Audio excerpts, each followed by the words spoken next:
Bueno, pues vamos a dar inicio a esta pequeña charla. Me presento, mi nombre es Jesús Eduardo Macías Pérez, soy licenciado en optometría, formo parte de Avisor aquí en México. Y el día de hoy va a estar con nosotros la licenciada en optometría Yusani López Valle. Me gustaría presentárselas. Ella es licenciada en optometría, egresada de la Universidad Nacional Autónoma de México. Es actualmente profesora de la FES Iztacala en las áreas de clínica integral, procesos de la visión, patología ocular, estrabismo y terapia visual. Ha tenido participación en el diplomado de ectasias corneales y también ha sido jefa de sección académica de la carrera de optometría en la FES Iztacala. Es responsable de terapia visual del Departamento de Estrabismo del Hospital Fundación Nuestra Señora de la Luz. Es profesor del Instituto Vision Care de Johnson & Johnson. Es responsable del área de optometría y óptica en el Instituto Mexicano de Oftalmología en la ciudad de Querétaro. Además, ha formado parte del Departamento de Estudios Especiales del mismo instituto. Es responsable de óptica, lentes de contacto y baja visión del Instituto de la Retina del Bajío en la ciudad de Querétaro.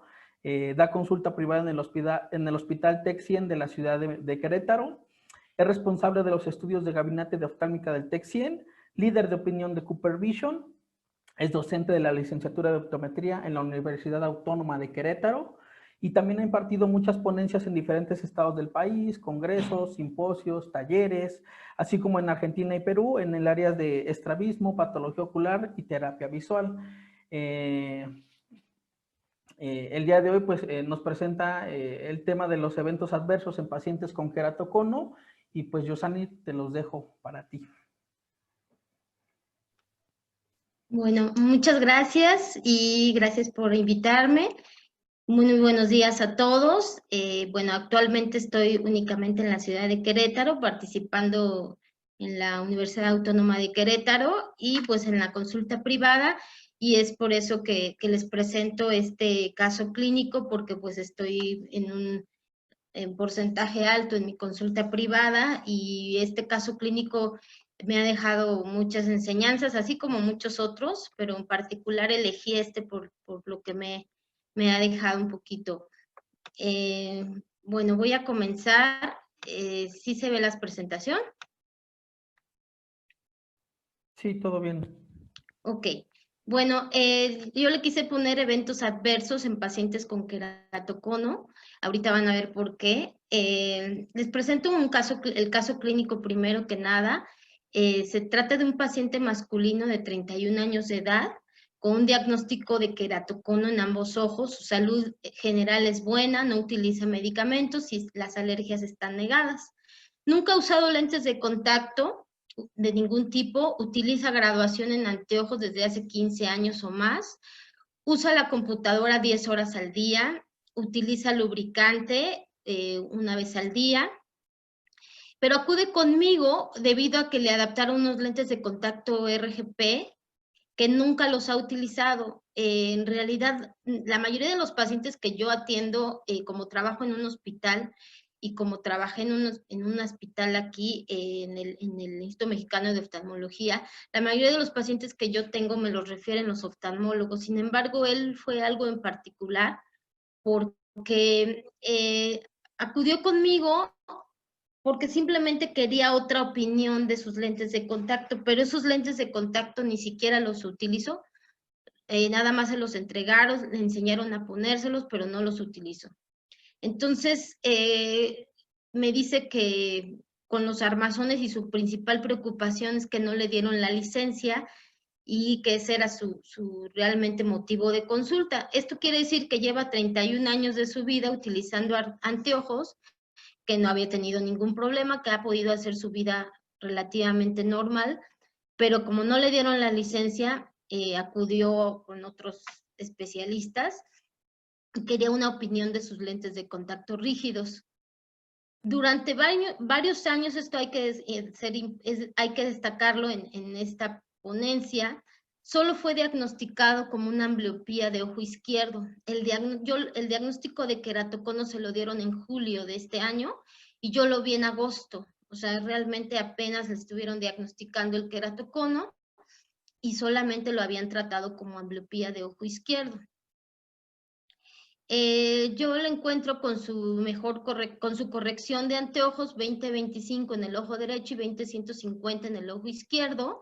La agudeza visual sin corrección es de 20/60 y 20/400. Me supongo que por esto lo diagnosticaron como una ambliopía. En queratometrías, como pueden ver, el ojo derecho está en 43/4350 y el ojo izquierdo en 46/25/49/50. La refracción que yo le encontré es de menos 0,50 con 1,25 por 25 grados y B 20/25, y en el ojo izquierdo menos 2,50 con 4,50 por 120 y tiene 20/150. Con los aéreos, la refracción que yo le encontré con la graduación que él traía era muy similar. Realmente no les sugerí que tuviera que cambiarla porque era estaba muy actualizada.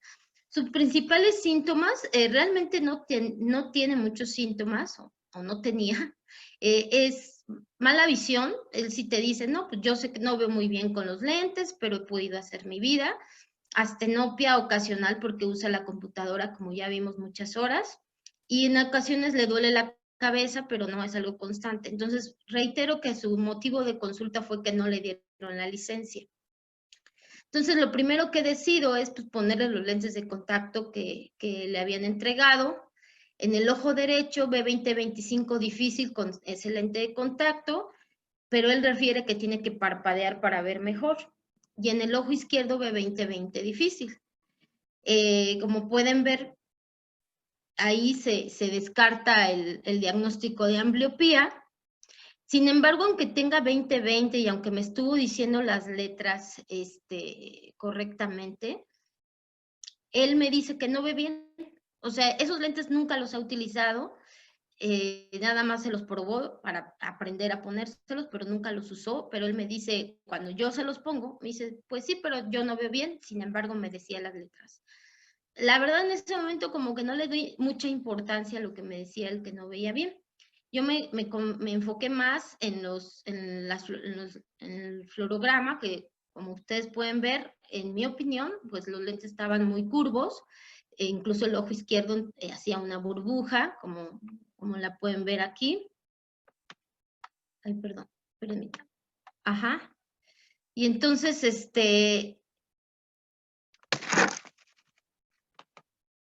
el problema fue realmente que los lentes estaban pues mal adaptados a mi parecer. Entonces yo le explico, mira, tus lentes no están bien adaptados, yo los veo muy apretados, no tienen movimiento, y los lentes de contacto rígido siempre deben de tener un movimiento porque si no te pueden lastimar a la larga, aunque tú no tengas síntomas. Y sin embargo, pues ves muy bien con ellos. Le dije, tú decides si quieres hacer válida tu garantía con las personas que te lo hicieron. Mi obligación es decirte que yo no veo bien los lentes, es tu decisión. Y entonces él inmediatamente, sin pensarlo, me dijo, no, por favor, hágame otros, y yo ya me arreglo, ¿no? Entonces ya no intervine mucho en los lentes que él traía, decidí adaptarle yo unos lentes de contacto, le tomé pues los valores, normalmente tomamos, el diámetro pupilar, el diámetro corneal, su tensión palpebral, lo revisé en la lámpara hendidura y pues en realidad son unos ojos con una salud ocular adecuada. Nada más le encontré una lágrima un poco oleosa con un boot de 5 segundos, de repente un rompimiento lagrimal asociado a una mala calidad de la capa lipídica, porque sí, no tenía blefaritis, no tenía secreción, pero sí tenía una lágrima un poco oleosa. De ahí en fuera todo estaba bien, la cámara anterior bien, la córnea transparente, y entonces decidí hacerle la adaptación del lente de contacto. Él traía unas topografías, vamos a hablar más adelante de este análisis también, pero si ustedes se pueden dar cuenta, tiene una elevación en la cara posterior del ojo derecho de 0,70, está ligeramente elevada cuando tomamos en cuenta como límite de 0,40 milímetros. Las queratometrías son de 42/44 en la topografía, pero lo que me llama la atención es que su espesor central es de 579 micras, y entonces pues no es un espesor tan delgado como esperáramos ver en un queratocono. No es una toma muy buena esta topografía, no nos ha convencido del todo, no está completa, hubo quizás un parpadeo, la lágrima no estaba en su mejor calidad. Sin embargo, bueno, por la elevación, pues ya nos está hablando de una córnea irregular. Cabe destacar que yo sí le encontré un reflejo en tijera, definitivamente sí es una córnea irregular, y hasta ahorita, pues por la topografía yo puedo decir, pues es una ectasia, aunque el espesor central, pues no, me habla de un 579 micras, que como ustedes saben, pues es buen espesor central. En el ojo izquierdo tiene una elevación mayor, que es el ojo que fue tratado como ambliope, pero ya vimos que no es ambliope, es de 0.118 milímetros en la elevación posterior, entonces pues es una córnea también irregular. Las queratometrías pues son más curvas, tiene 46.5 con 50.6, pero vuelve aquí a aparecer un espesor central de 525 micras, que normalmente en un queratocono esperamos encontrar un espesor central mucho menor o menor, ¿no? Entonces eso es lo que a veces, bueno, de repente a mí me causó ruido. Decido probarle unos lentes de contacto. En esta primera imagen no tomé fotografía, pero ahorita tomé algunas. Yo en este momento, la verdad, no había decidido presentar este caso clínico. Les voy a decir en qué momento lo decidí. Sin embargo, bueno, yo normalmente trato de empezar un poquito plano o paralelo acá. Entonces le probé un 780 que equivale a 43 dioptrías y que si estoy refiriéndome como lo veo aquí en mis queratometrías, me regreso un poquito, de 43 está en paralelo acá. En el ojo izquierdo decido colocar un 740 que es a 45, equivale a 45, y él tenía 46 en su queratometría, entonces un poquito más plano. El ojo derecho, a mi parecer, estaba en A, estaba curvo, y el ojo izquierdo también estaba en A. Lo encontré un poquito en A, aunque tenía un poco de toque en el centro y en la parte superior. Entonces decido, como los veo en A, los veo curvos, decido aplanar y le coloco al final, me queda un 8-10. Estas son las mejores fotografías que pude sacar. Déjenme, les digo que no me dedico mucho a esto de sacar las fotografías, estoy en esos ensayos, pero bueno, el ojo derecho le encuentro pues un fluorograma de 3 puntos, donde veo un ligero toque en el centro, toques en la periferia. Al final de cuentas me quedó un lente de contacto plano con respecto a su queratometría. De 780 me pasé a 810 y al final me quedó una agudeza visual de 20-20, centrado, con buen movimiento. Había un toque ligero, ya no estaban los lentes tan apretados como lo teníamos, o con un fluorograma curvo. Y en el ojo izquierdo, que es el ojo un poco más difícil, también quedó de 740 que le había yo probado, se lo dejé a 750, para mí era aceptable, con un diámetro de 9.8 y un poder de menos 250, también 20-20, centrado, con buen movimiento. Entonces le explico que los lentes están menos apretados. Yo sé que a muchos no les gusta ese término de apretado, pero al paciente hay que explicárselo lo más sencillo posible. Entonces yo le expliqué que ya sus lentes ya no estaban apretados, que los lentes de contacto rígidos tenían que tener cierto movimiento, que ya tenían un movimiento aceptable, que tenía una visión del 100% con los lentes, y ya, entonces los manda a hacer, se los entrego como 2 semanas después. Se le explica el sistema de limpieza porque también estaba haciendo mal la limpieza, él solamente estaba utilizando una solución humectante. De hecho, es una solución, la que él estaba usando ya no está en el mercado, se la regalaron como que la tenían ahí, pero ya no está, esa solución que él usaba no está ya en el mercado. Yo le cambié las soluciones, verifiqué cómo se colocaba los lentes, cómo se los retiraba, y esto él ya lo tenía, pero yo verifiqué que lo hiciera bien y le cambié el sistema de limpieza. Aquí empezó como que mi calvario, porque le pruebo los lentes de contacto en la entrega y ve 20-20, 20-25, pero a mí pues estaba muy aceptable, pero el paciente me dice, no, es que no veo bien. Pero al mismo tiempo que me estaba diciendo las letras, me decía que no veía bien. Le digo, pero es que ¿cómo me dices que no ves bien si me estás pudiendo decir las letras del 2025, ¿no?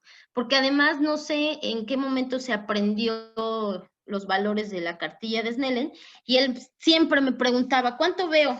¿No? Entonces yo le decía, no, pues me decía, veo 2020, pues él me decía así, le dije, pues ves 2025, te falta una línea para el 2020, pero en el ojo derecho pues estás viendo bien como tus lentes aéreos. Bueno, finalmente aquí el punto es que no le di mucha importancia a que me dijera que no veía bien, porque yo he tenido la experiencia con los pacientes de queratocono, que de ver 20/400 los dejas en 20/20 y te siguen diciendo que no ven bien. Entonces a veces yo les digo, bueno, veías 20/400, ¿no? Y ahora estás viendo 20/20 y como que cada vez les das y te exigen más. Esa es la experiencia que yo he tenido. Entonces no le di en ese momento mucha importancia, pero le dije, pues te voy a ver en una semana. Yo normalmente cito al mes a los pacientes cuando les entrego el lente rígido. A él decidí citarlo a la semana porque lo vi inquieto. Regresa a su primera revisión y me dice que los usó, que no los usó todos los días, todo el tiempo, pero que durante esta semana de manera ocasional los usó, pero que sigue sin ver bien. Sí cambió el sistema de limpieza, me dijo que ya estaba utilizando la limpieza como yo le dije, utilizó lubricante y en ese momento yo ya le había mandado limpieza con shampoo de bebé en el borde de las pestañas por la lágrima oleosa que yo le había encontrado. Le tomo la agudeza visual y me encuentro con la sorpresa que con los lentes de contacto veía 20/50 y 20/40. Le hago una sobrerefracción y como pueden ver, en el ojo derecho me encuentro más 0,50 con 20, que me corrige a 20/25, y en el ojo izquierdo menos 0,75 que me corrige al 20/30. La agudeza visual con sus anteojos, aquí también me causó mucho conflicto, porque como él me decía no veo bien, le dije, entonces ves mejor con los lentes. Me dices, pues sí, así me decían. Entonces dije, a ver, sí es cierto. Le pongo los lentes de armazón que ya le había probado y ve 20/40 y 20/100. Si ustedes se acuerdan, con sus lentes de armazón veía 20/25, no, 20/20 en el ojo derecho. Y en esa visita me vio 20/40. En el ojo izquierdo veía 20/150 y ahorita me mejoró a 20/100 con anteojos. Eso podríamos pensar a que el uso del lente de contacto pues está haciendo que la fobia trabaje más y que pueda mejorar la visión. No está tan raro. Pero la variación de la agudeza visual es lo que me causó mucho conflicto.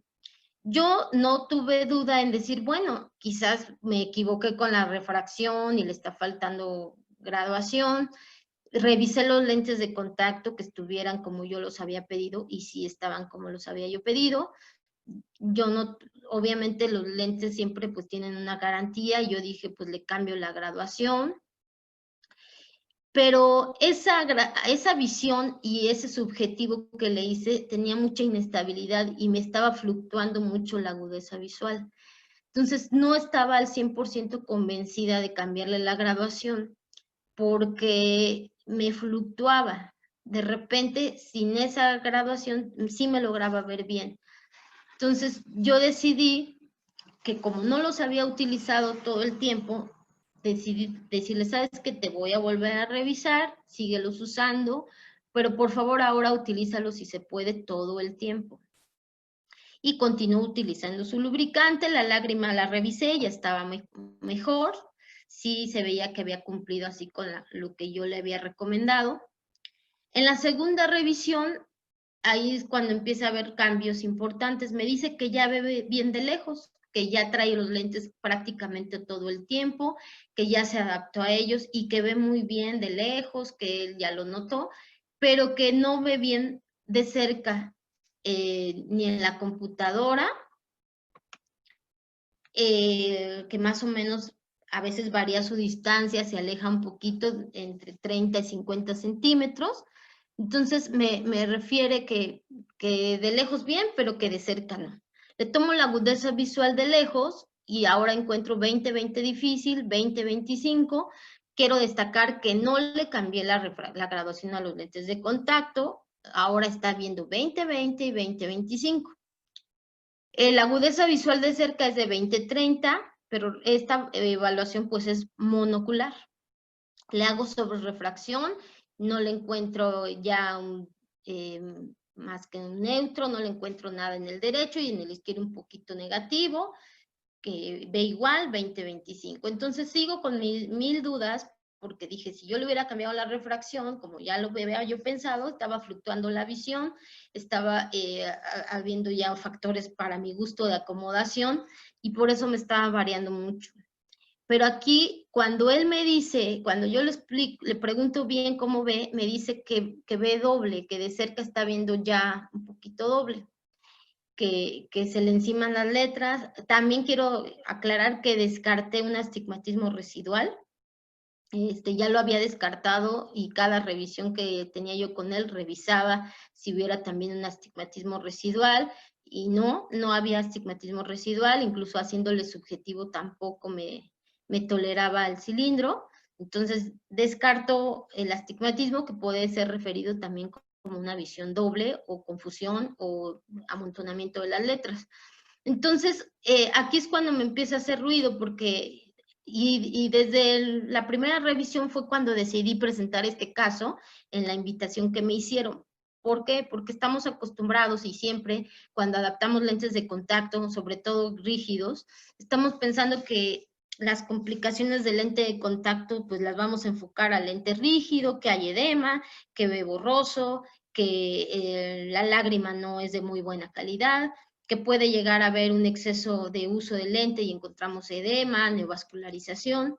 Y entonces, cuando él me empezó a decir que ve doble y que es de cerca y que a veces ve mejor y que tiene confusión visual, y como me refería a los síntomas, pues me fui por la visión binocular.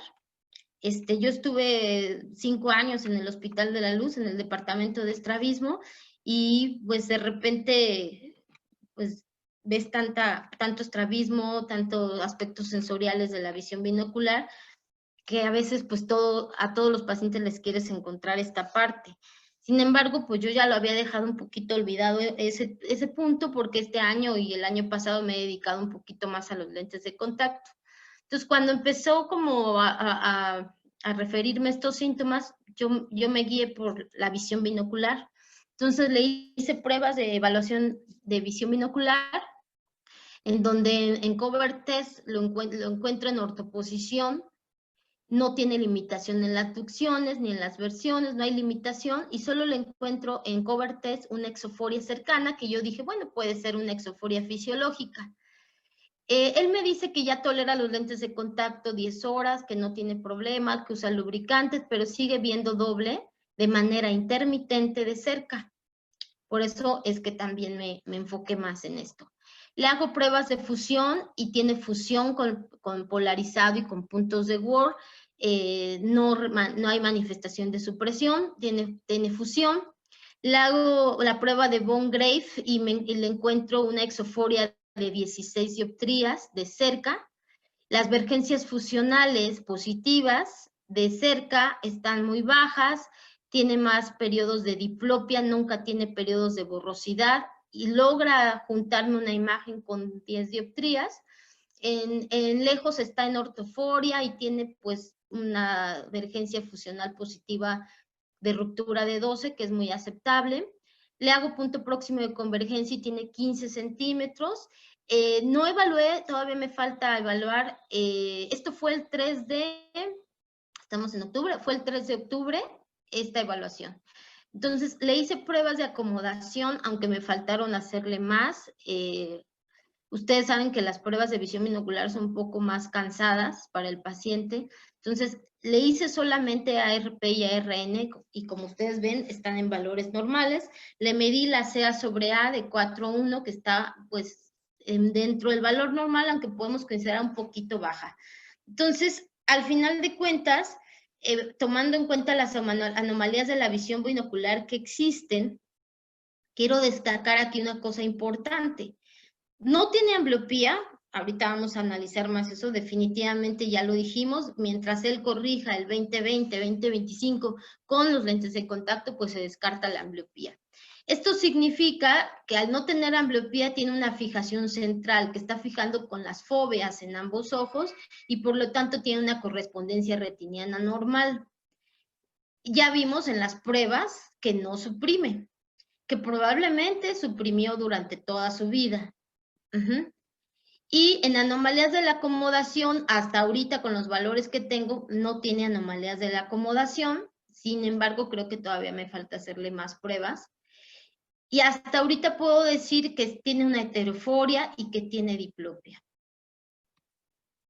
Entonces, el diagnóstico hasta este momento, hasta el 3 de octubre que lo vi, lo puedo ver como una ectasia corneal, que todavía estoy, ahorita vamos a ver por qué, entre el queratocono y la degeneración marginal pelúcida. Tiene una exoforia cercana con insuficiencia de convergencia, y le expliqué todo esto, le expliqué que no era de lente de contacto, que yo el lente de contacto lo veía bien. Le expliqué lo que es la visión binocular, qué sucede cuando se ve interrumpida por alguna razón, como en el caso de él, que estuvo pues hasta los 31 años de su vida viendo 20/150 en el ojo izquierdo, que ese ojo lo omitía, y que ahora el cerebro ya lo está reconociendo porque ya tiene un 20/20, 20/25. Y por lo que él me dice que ya está usando los lentes de contacto todo el día, expliqué lo que estaba sucediendo de cerca, y entonces ahorita cómo voy con él, le mandé entrenamiento de convergencia, y bueno, ahorita vamos a platicar un poco más de esto. Entonces, analizando este caso clínico, como les decía, estamos acostumbrados a que siempre vamos a hablar de complicaciones de lentes de contacto, ¿no? Adaptamos un lente de contacto y nos estamos preocupando siempre por que cuando nos habla un paciente y nos dice, es que no veo bien, es que me molesta el lente, es que me arde, es que veo borroso, es que tengo que parpadear para ver mejor, etcétera, ¿no? Y entonces empezamos a pensar, antes de ver al paciente, porque por lo menos ya así lo hago yo, desde que me está platicando todo lo que siente, empiezo a descartar complicaciones de lente, como el ojo rojo agudo por lente de contacto, tinción corneal, ¿no? Si hay un puntilleo, si hay una desepitalización, si está usando los lentes de contacto de manera excesiva y hay una conjuntivitis papilar gigante, si hay neovascularización, qué antecedentes tiene el paciente, si hay una úlcera periférica por lente de contacto, si hay infección, meibomitis, conjuntivitis. Pero bueno, resulta que a este tema, a esta presentación, por eso no le puse complicaciones de lente de contacto. Entonces, analizamos después las ectasias. Las ectasias tienen mucha sintomatología variable. Yo quise poner aquí algunos signos y síntomas de las ectasias en general, pensando en que mi paciente pues sí tenía algunas, ¿no? Astigmatismos irregulares, reflejo en tijera, visión borrosa, mala calidad visual, no tiene una protrusión el paciente como tal, vimos adelgazamiento en la zona central, pero bueno, una irregularidad de la córnea. Pobre agudeza visual de lejos. Y aquí puse diplopia monocular porque sí está descrita en los pacientes con queratocono por el astigmatismo alto que tienen. Sin embargo, mi paciente en ningún momento me refirió la diplopia monocular. Pero aquí está el dilema con las topografías.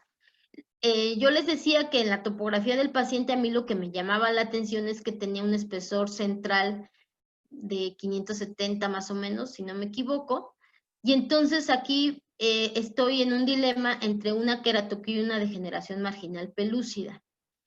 El queratocono, si lo analizamos, pues el diagnóstico es durante la pubertad, afecta todas las capas, hay un astigmatismo alto irregular, es bilateral asimétrico, y el adelgazamiento es central y paracentral, aquí es donde me hace ruido.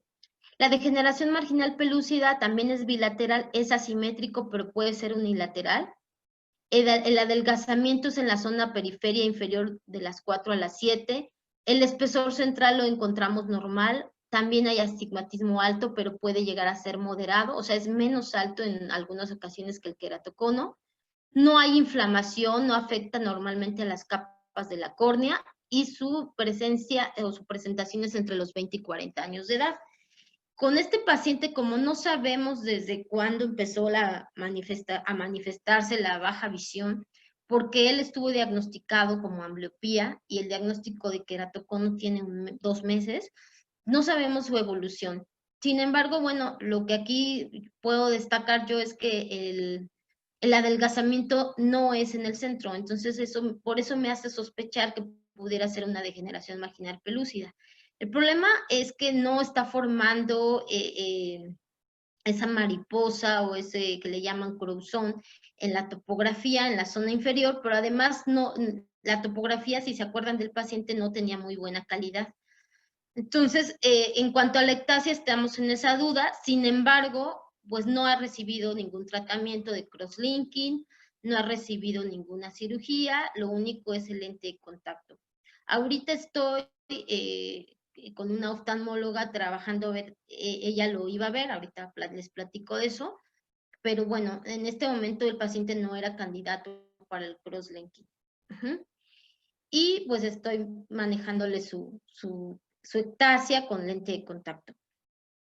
Otro punto que podemos analizar, y que eso fue una de las cosas que también me causó ruido, es que desafortunadamente nos damos cuenta que no están, que algunos especialistas no están haciendo las adaptaciones de lente de contacto. ¿Por qué? Porque a mi parecer, no puedo asegurarlo, pero en este paciente, al colocarle esos lentes tan curvos, pues seguramente nada más mandaron las queratometrías al laboratorio y así se hicieron los lentes, porque estaban sin movimiento, con burbuja, excesivamente curvos.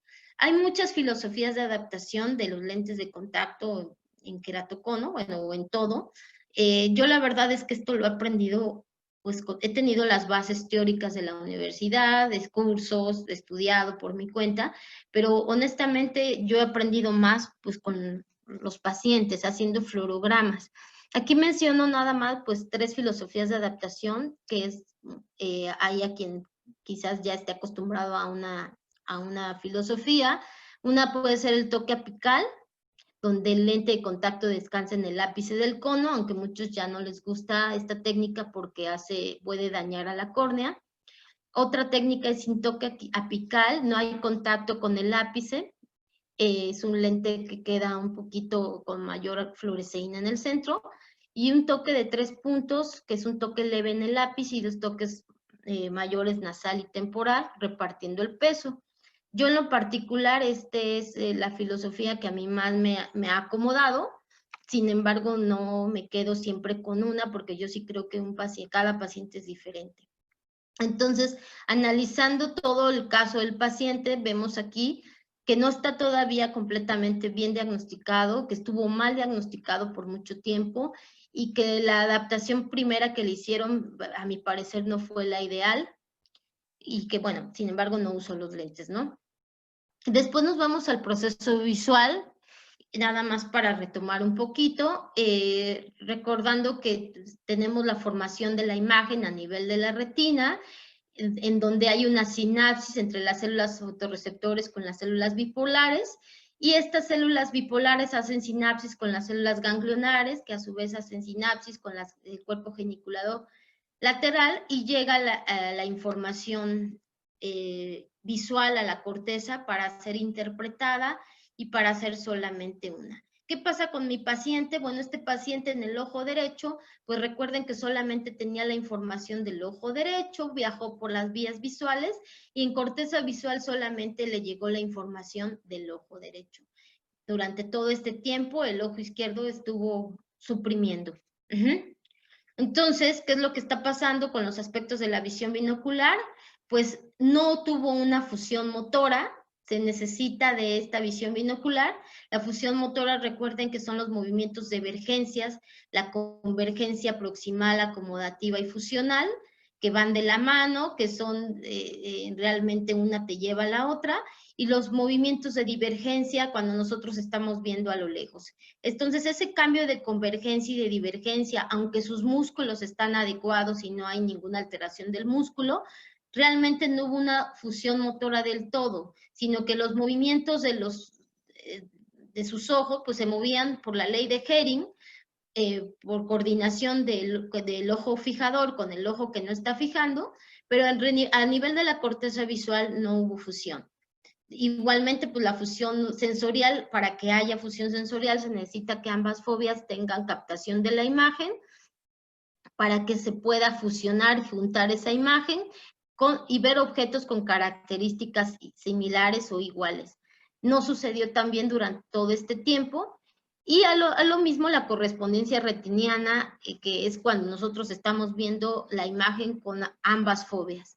Entonces, todo este tiempo estuvo interrumpida la visión binocular en el paciente, no tuvo fusión sensorial, no, por supuesto, no tuvo correspondencia retiniana, y entonces al ponerle los lentes de contacto, pues está intentando esta fusión, ya la logra porque en las pruebas no encontramos supresión, sin embargo, pues le está causando alteraciones en su visión binocular. ¿Por qué nunca tuvo ambliopía el paciente? No nada más porque ahorita está mejorando al 20/20. Existen muchos tipos de ambliopía, aquí nada más les quise colocar dos, que son los que podríamos pensar que el paciente hubiera tenido. La ambliopía metrópica es cuando hay una metropía alta en ambos ojos, en miopía de 10, en hipermetropía de 8 y en astigmatismo de 5. La ambliopía ametrópica es binocular, se presenta en los dos ojos y más o menos oscila entre los 20/40 y 20/100. Para empezar, este paciente no solo tenía baja visión en un ojo, se descarta. La ambliopía anisometrópica es la diferencia de refracción mayor a 3 dioptrías en ambos ojos, que puede ser en hipermetropía, miopía y astigmatismo mayores a 5 dioptrías. Esta ambliopía es monocular, la fijación es central y la agudeza visual es de 20/40 20/100. En este caso sí podríamos pensar que hay que existe una ambliopía porque es monocular. Sin embargo, hay un punto bien importante. Las ambliopías anisometrópicas y ametrópicas, por lo menos en mi experiencia, tienen muy buen pronóstico. En cuanto tú le colocas los anteojos, la agudeza visual mejora. Entonces, por eso automáticamente descartamos la ambliopía, porque si él hubiera tenido esa baja visión por ambliopía, anisometrópica en este caso, porque sí tiene una diferencia de refracción. Recuerden que el ojo derecho tiene -1 y el ojo izquierdo de astigmatismo y el izquierdo -450 de astigmatismo. Podrías pensar en una ambliopía anisometrópica. Pero en cuanto tú le colocas los anteojos a un paciente con ambliopía anisometrópica, no sé, ustedes ya me dirán, pero en mi experiencia hay una mejoría casi al 100% en un mes o hasta en 2 meses. Entonces, pues él llevaba mucho tiempo usando sus lentes y desde ahí ya teníamos que haber descartado que tuviera ambliopía. O sea, desde que le estamos colocando unos anteojos y no mejora durante mucho tiempo, ya no es ambliopía. Quiere decir que tenemos que buscarle otra causa de ese 20/150, que no se la habían buscado hasta que pues alguien le hizo las topografías y dijeron, no, esto es una ectasia, y entonces se manejó así. Recuerden que la ambliopía es la baja de agudeza visual, pero aún con su mejor corrección, y que existen muchos tipos de ambliopía. Entonces, la visión binocular empieza desde las primeras semanas de vida, ¿sí? Y se exige que los ojos estén en condiciones de tener fijación bifoveal. Cuando uno de los ojos ya no tiene esa condición para tener fijación con fobia, se rompe la visión binocular. Como ustedes saben, mientras más pronto se rompa la visión binocular, pues más condiciones asociadas tenemos al crecer. Se estima más o menos que a los 6 meses tenemos una visión del 70%. De entre los 6 meses y el año de edad al 80% y alcanzamos el 100% en el desarrollo a los 5 años de edad. Entonces, todo lo que podamos hacer durante los primeros 6 años de edad le va a favorecer mucho a la visión binocular. Entonces, ¿qué sucedió con este paciente? Pues tenía supresión, se interrumpió la visión binocular, no sabemos a qué edad empezó a desarrollarse su baja visión, pensando en que fuera una degeneración marginal pelúcida, quizás fue ya en la adolescencia, a partir de los 18, 20 años, quizás. Se puede dar por ambliopía por deprivación, como en el caso de las cataratas, queratoconos y edema maculares. Ajá. Y después, al colocar los lentes de contacto, que ya logramos que fijara con fobia, pues ahorita esa es mi hipótesis, es lo que he podido conseguir. Tiene un proceso de confusión visual, que es un proceso fisiológicamente cuando dos objetos distintos y presionan cada una de las fobias. Los ejes visuales no se cruzan y cada fobia recibe una imagen distinta.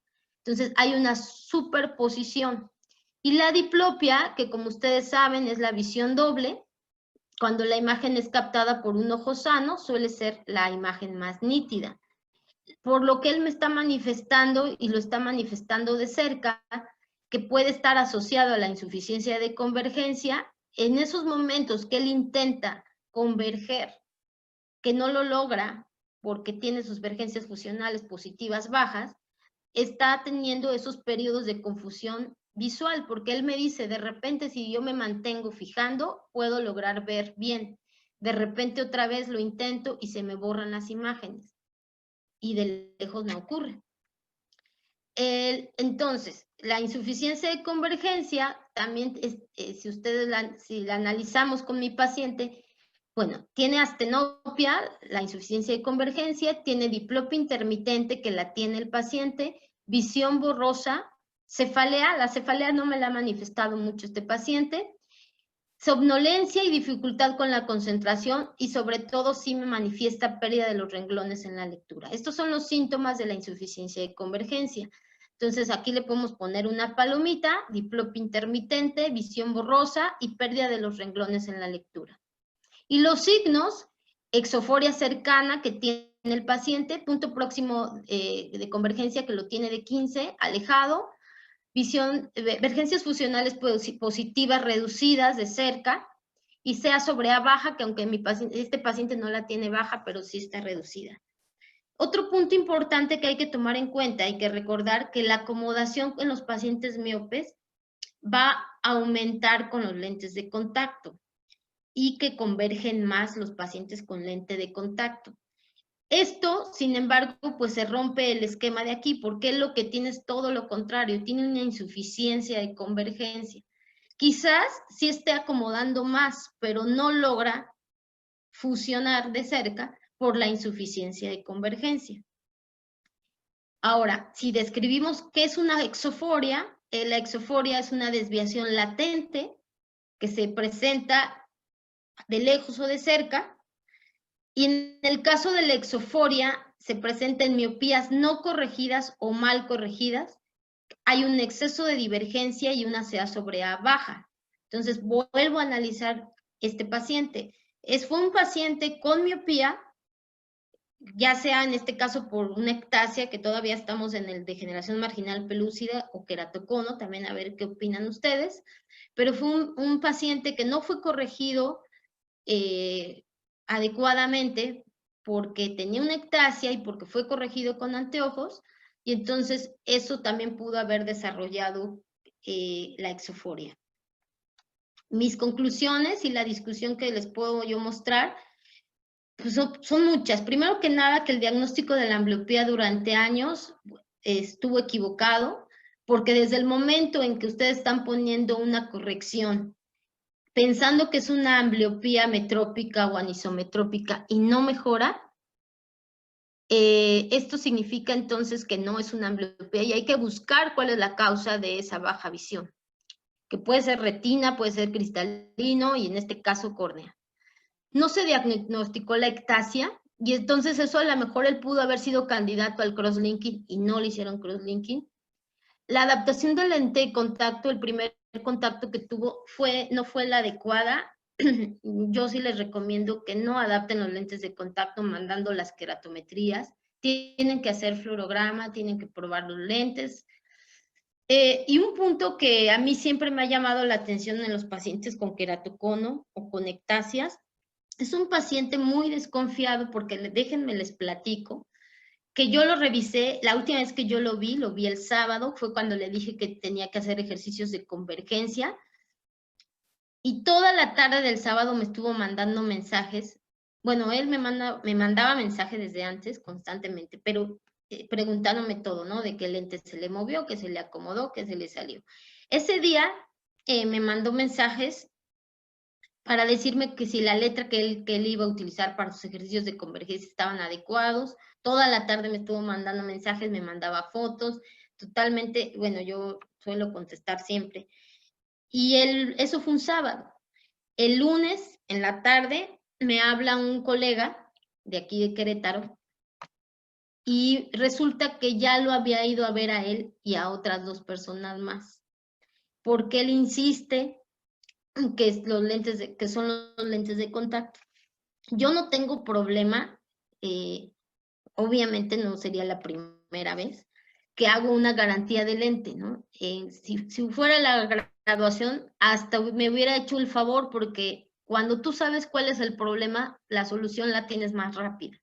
Desde que él me estaba fluctuando mucho la agudeza visual, yo decía, no, aquí no me cuadra nada, no le puedo cambiar la graduación, no está conforme con el diagnóstico, no me ha dicho nada, la cita la tiene conmigo hasta el 3 de noviembre, lo vi el 3 de octubre, y entonces ahorita no sé en qué situación está, si está haciendo los ejercicios. Yo me enteré por casualidad, porque aquí pues, nos conocemos todos, o bueno, no todos, pero casi todos, y entonces me enteré que había buscado otras opiniones. No me sorprende tampoco, porque cuando me buscó a mí, buscó también otra opinión, y además la buscó sin haberse probado sus lentes de contacto. Como a los 3 días que me habla mi amigo, me habla una doctora, que es una oftalmóloga con la que trabajo, y me dice que también la buscó a ella, pero ella la está buscando por la topografía y que quiere que lo revisen. Entonces, bueno, no sé cuántas personas ya lo han revisado. Ya les platicaré, bueno, si es que están en contacto conmigo, qué pasó el 3 de noviembre y si hizo los ejercicios, y bueno, yo sigo abierta con él. Sí ha sido para mí complicado, porque yo lo noto muy desconfiado desde antes, exigente, sí, o sea, sí se desespera y lo entiendo. Ajá. Él, su preocupación es que no pase el examen de la licencia. Yo ya le dije, sí vas a pasar, porque de lejos estás viendo 20/20 y 20/25. Aquí en Querétaro piden 20/30 para la licencia. Creo que en México ni te piden nada, pero aquí sí te hacen el examen visual, ¿no? Es un paciente que suprimió durante mucho tiempo, toda su vida. No tiene ambliopía, lo vuelvo a reiterar, tiene fijación central y correspondencia retiniana normal. Su diplopia es intermitente, tiene fusión sensorial, la exoforia, como ya vimos, es cercana, tiene insuficiencia de convergencia. Y para finalizar mi exposición, les comento, no todos los eventos adversos son complicaciones de lentes de contacto.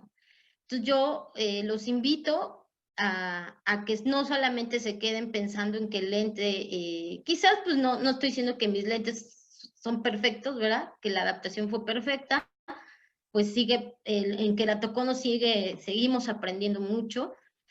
Sin embargo, de todas las veces que yo lo he revisado, he visto unos lentes aceptables, él tolera bien los lentes de contacto, la visión lejana es buena, aunque al principio no me la manifestó así, pero pues un paciente, pues aquí estamos hablando de lentes de contacto, de la limpieza, del uso de las soluciones de limpieza, de colocar los lentes, pero pues como ustedes saben, el ojo humano es mucho más que eso. Y estos casos en donde el paciente les mejoras la visión y después te manifiestan diplopia, yo ya los he tenido, pero los he tenido más en casos de operados de estrabismo.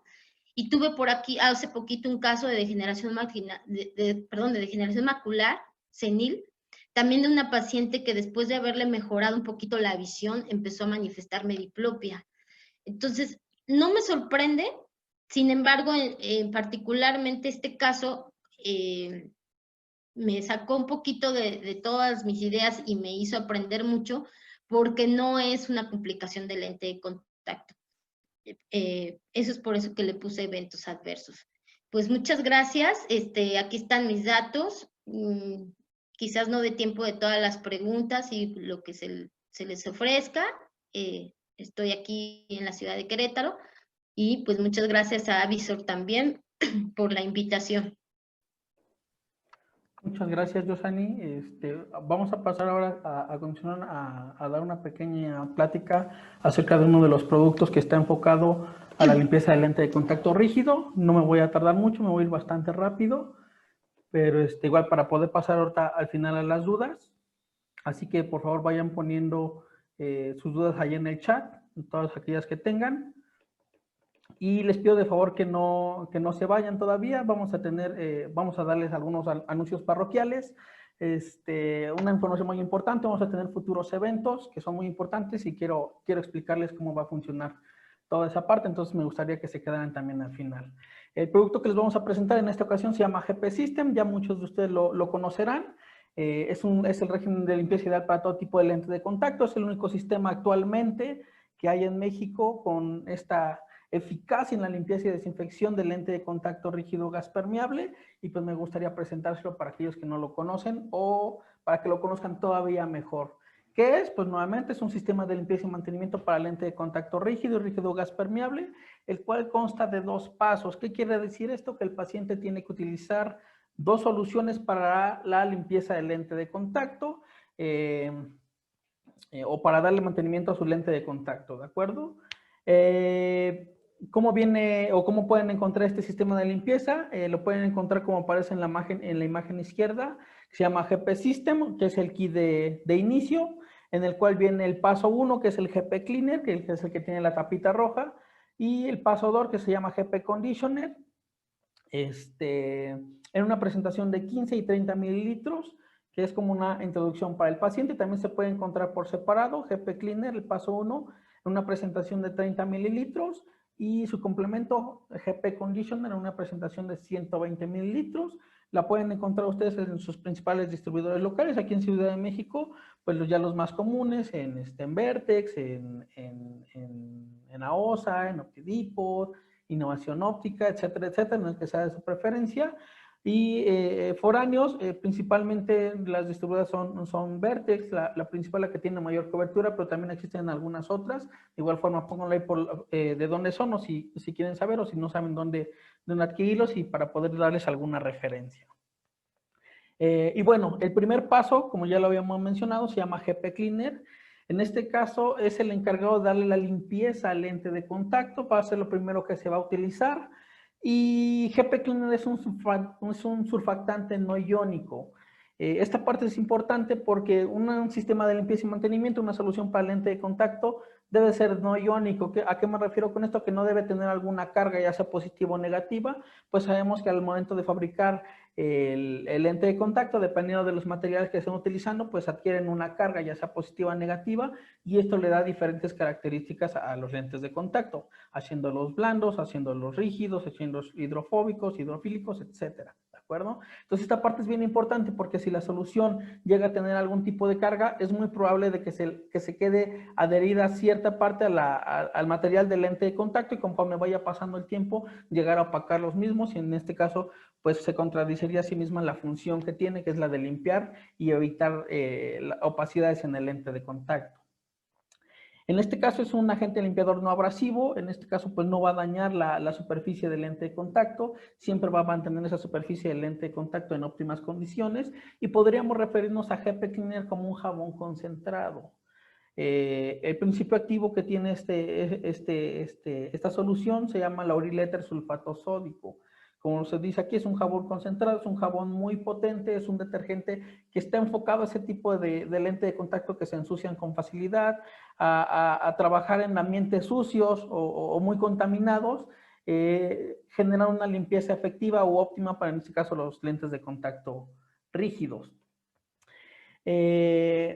Gracias a esto, a que es un jabón concentrado, tiene una excelente capacidad para generar espuma. Sabemos que cuando algo está sucio o contaminado, hablando del lente de contacto, por ejemplo, la ropa, los trastes, etcétera, si está muy sucio, por lo general el detergente que utilizamos no genera tanta espuma o se corta la espuma, ¿no? Entonces la cantidad de espuma es equivalente a qué tan contaminado o sucio está el objeto que queremos desinfectar o limpiar. En este caso, el lente de contacto, si está muy contaminado, si está muy lleno de depósitos, si utilizamos cualquier detergente o cualquier solución para limpiar el lente de contacto y no tiene un detergente o surfactante adecuado, pues tendríamos que utilizar más solución de la normal para poder limpiarlo correctamente. En este caso, GP Cleaner necesita 1 o 2 gotitas como máximo para limpiar un lente de contacto, y gracias a la capacidad que tiene para generar espuma o para limpiar o actuar en lentes de contacto muy contaminados, pues va a garantizarle siempre una muy buena limpieza y desinfección. En este caso, ¿cómo va a funcionar esa limpieza del lente de contacto? Podemos observar en las imágenes que tenemos en la parte inferior el lente de contacto y se alcanzan a observar algunos pequeños depósitos adheridos a la superficie,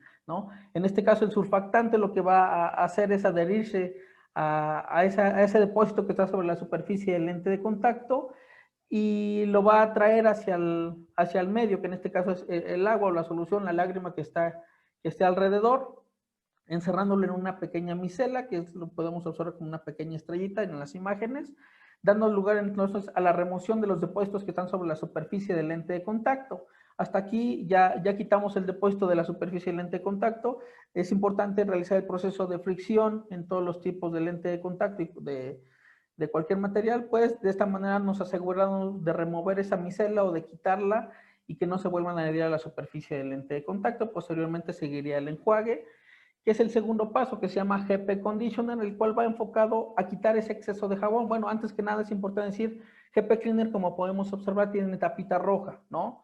Esto quiere decir que no se puede poner directamente sobre los ojos, de lo contrario ocasionaría un ardor muy feo para el paciente, pues es un jabón concentrado, ¿no? Entonces tiene que complementar sí o sí con GP Conditioner, que es el segundo paso, el cual se va a encargar de quitar todo ese exceso de jabón, de enjuagar el lente de contacto. También es la solución encargada de conservar el lente de contacto. Los lentes de contacto rígidos, pues también al igual que los blandos, se tienen que dejar toda la noche o un periodo de tiempo sumergidos en solución en su estuche de lente de contacto, porque cuando se realiza este proceso sucede la desinfección del lente de contacto. En este caso, GP Conditioner va a ser el encargado de la desinfección del lente de contacto. Es importante que los lentes de contacto estén sumergidos en solución en un periodo aproximadamente de 4 horas para que se realice una correcta desinfección del lente de contacto. Y en este caso vamos a eliminar hongos, vamos a eliminar bacterias e incluso vamos a eliminar acantamueva, tanto en la forma de quiste como de trofocito. Algo bien importante en usuarios de lente de contacto rígido es la parte de la comodidad, ¿no? Y en muchas ocasiones los sistemas de limpieza que existen en el mercado se enfocan mucho únicamente en la limpieza de los lentes de contacto y probablemente la desinfección, pero no se le toma en cuenta la parte de la humectación del lente de contacto, que también es bien importante en este tipo de usuarios. Pues sabemos que una de las principales trabas que ponen los pacientes para utilizar un lente de contacto rígido es la parte de la incomodidad, o que saben que se siente feo, se siente incómodo. En este caso, GP Conditioner cuenta con un doble agente humectante que se compone de hipromelosa o hidroxipropilmetilcelulosa junto con la polivinilpiloridona, garantizan una muy buena humectación del lente de contacto rígido. En este caso, la hipromelosa se va a adherir a la superficie del lente de contacto rígido y nos va a servir de puente para que la polivinilpiloridona se adhiera sobre la superficie del lente de contacto rígido y se mantenga humectado durante un periodo de tiempo pues un poquito mayor, y al final el paciente se sienta cómodo a lo largo del día.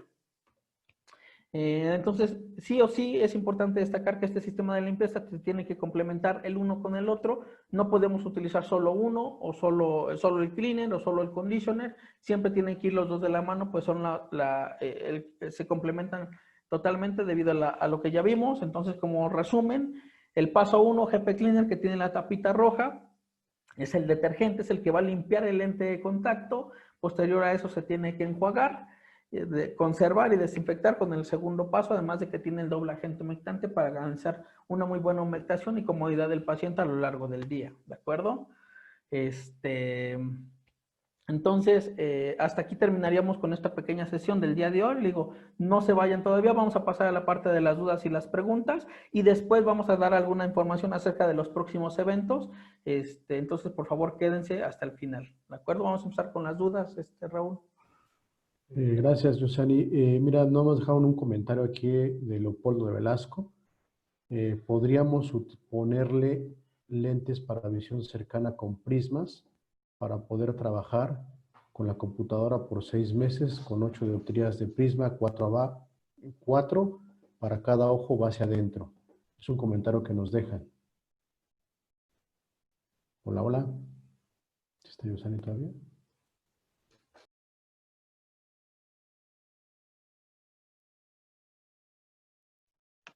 Perdón, estaba apagado el micrófono. Que agradezco todos sus comentarios y sí, lo voy a tomar en cuenta. Realmente apenas estoy empezando con la terapia, eh, pero es muy, muy buena opinión. Gracias.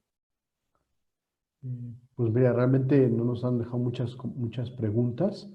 De todos modos, cualquier comentario, duda que surja, tienen los datos de Yosanis, pues nuevamente para cualquier duda que puedan mandar o comentario, ya sea por correo, por WhatsApp, y que la podemos volver a retomar, ¿no?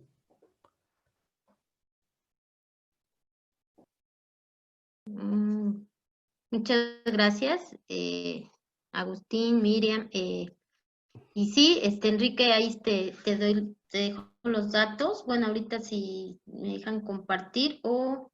Los ponemos aquí, Yosani. Ok, ok.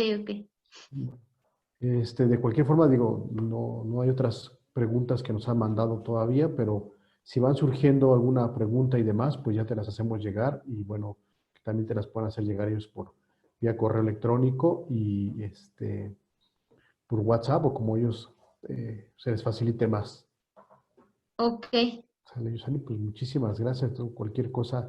Bueno, aquí me Mira, dicen una sí, pregunta. sé por cuánto tiempo se le recomienda al paciente usar el lente de contacto. Pues yo normalmente recomiendo entre 8 y 10 horas al día, pero sí siempre les digo que descansen, si pueden una vez a la semana, que es importante que lo descansen, pero más o menos entre 8 y 10 horas en promedio es lo que yo recomiendo.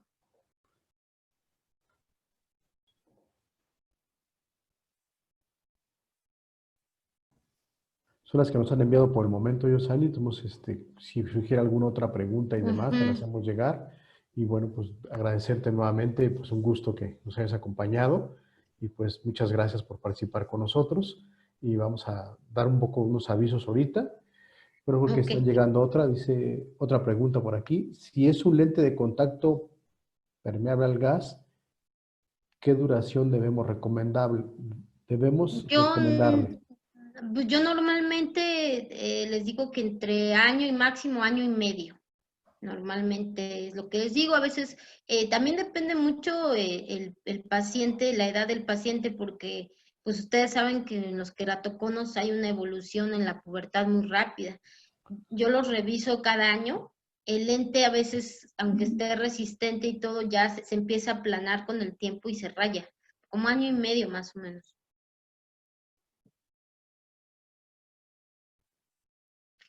Esa pregunta, por ejemplo, que hacen de que cuánto tiempo es ideal para dejar descansar, la verdad, por lo menos aquí en México es una controversia porque yo he escuchado muchas opiniones. Si es para hacerle una topografía corneal, pues lo ideal serían 2 semanas. Si es para hacerle una readaptación, pues pueden ser unos 3, 4 días. Dependiendo cuál sea el objetivo por el que quieras descansar el lente, pero si quieres ver la evolución de tu queratocono, pues yo creo que unas 2 semanas tiene que dejar de usar los lentes, pero hay pacientes que es imposible que los dejen de usar, que ven muy, muy mal sin lentes. Claro. Pues no, ya no nos mandan alguna otra pregunta, pero bueno, si permaneces ahí y mientras continuamos, igual y podemos tener otras preguntas.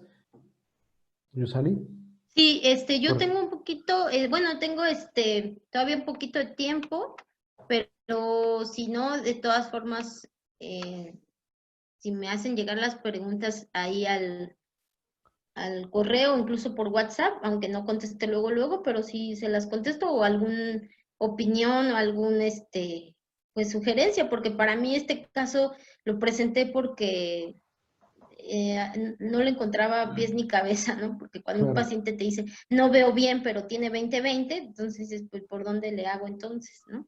Sí, aquí mandaron otra pregunta. Dice, ¿alguna opción para que pueda realizar sus actividades sin lentes de descanso? No, pues no se me ocurre nada. No, es que hay pacientes, por ejemplo, yo tengo una paciente que tiene 40 dioptrías de miopía, que ella usa esclerales y es imposible, o sea, no, le traté de poner -15 y no, o sea, no le sirven de nada el -15. Ella sin su lente escleral no ve, o sea, entonces no hay nada, yo creo que no hay nada. Correcto. Bueno, pues entonces continuaremos, Yosani, si todavía permaneces ahí y si hay alguna otra pregunta, pues te las hacemos llegar Ujú. todavía antes de que terminemos la sesión.